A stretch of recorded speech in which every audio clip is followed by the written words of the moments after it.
Hi everybody and welcome to 9 to 9. My name is Anarina Hyman and with me today Rabbi Ari Kahn, and we are here in Jerusalem in a very, very special place. We are sitting at the Haas Promenade. Behind us you can see the old city and the city of David. So Rabbi, thank you for joining us today. Pleasure. Thank you. Looking forward to how we can delve into the treasures of the chapters. We are in chapter 5. And we just saw in chapter 4 that the Israelites tried to manipulate God by bringing the Ark of the Covenant into the military camp, and they thought by doing that they can move God to move on their behalf. But that was catastrophic because the Ark was captured and it's now in this chapter in the hands of the Philistines. Sean just explained to us also how the Ark traveled in this chapter from place to place. What can we learn from this chapter, Rabbi? Well, the first thing is having God in your midst is quite important. But there's a difference between having a physical representation in terms of the Ark versus actually living by the rule of God. And therefore, seeing the Ark as something which is magical and therefore something which you can control and you can dictate can really be catastrophic. And the Philistines learn this very quickly. And what happens is a scene which is really an incredible scene where the Ark is placed next to one of the things which they worshipped, the Dagon, and they find the Dagon is destroyed, which actually, it reminded me of the famous midrash that the rabbis tell about, that Abraham told his father. Oh, the idols, they fought with one another, and the big one hit the little one, and so on, and they fought. But here we actually have a scene like that, where the idol is on the floor and is destroyed.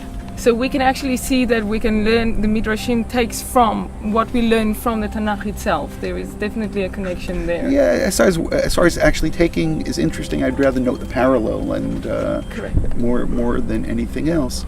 But they seem to believe that, again, that the Ark has a power to it. So it's not listening to God, it's not following the rule of God. The Ark has a power to it. And they also seem to believe that it is very connected to place.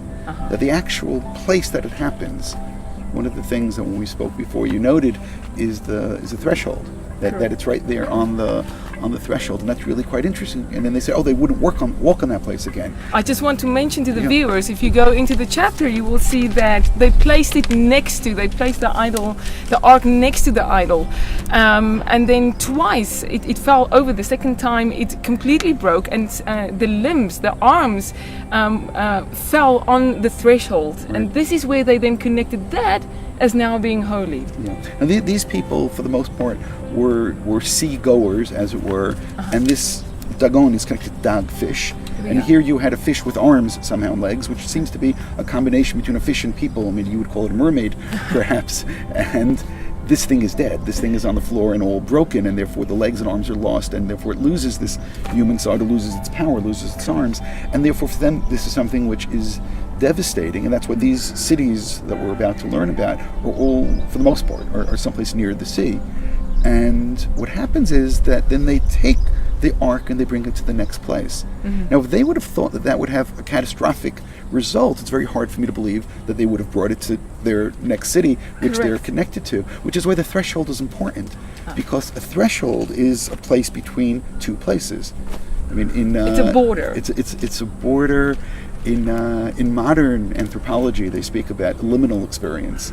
The threshold, the liminal experience, is coursing over from one place to the other, which is an experience which causes confusion. But over here, their confusion seems to be that, okay, it's right over here between these two places, so right here is the problem, let's go take it to another place. Of course, the plagues then start in the other places, and they bring it from place to place to place, which is, again, really interesting, because if they would have known, or they would have thought, they would have suspected that this thing is so dangerous to hold on to, then the smartest thing to have done is to bring it back to the Israelites and attack them with it, which is what ends up happening, but that's not what they were planning. They thought they can control yet another God. And to understand that, we really need to appreciate the perspective of polytheists, is that this is another God that we can hold on to. So they place the Ark of the Covenant next to it on the same level. So they obviously just think it's another god that they can manipulate or that can now work for them, I guess. Right, and this is devastating for them to realize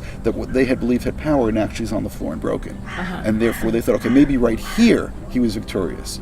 It's almost like back to Pharaoh, who's in the background of this whole story, as we'll see a little later.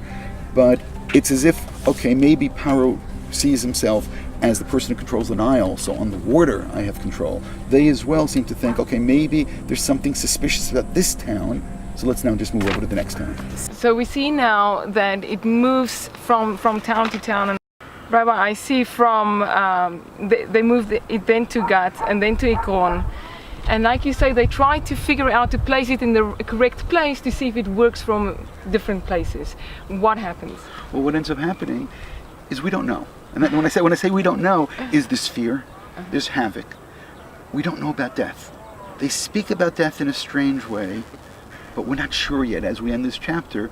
Did people die or did they only suffer? And sometimes Tanakh does that.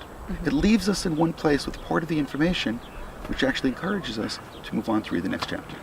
So we'll see you in chapter 6.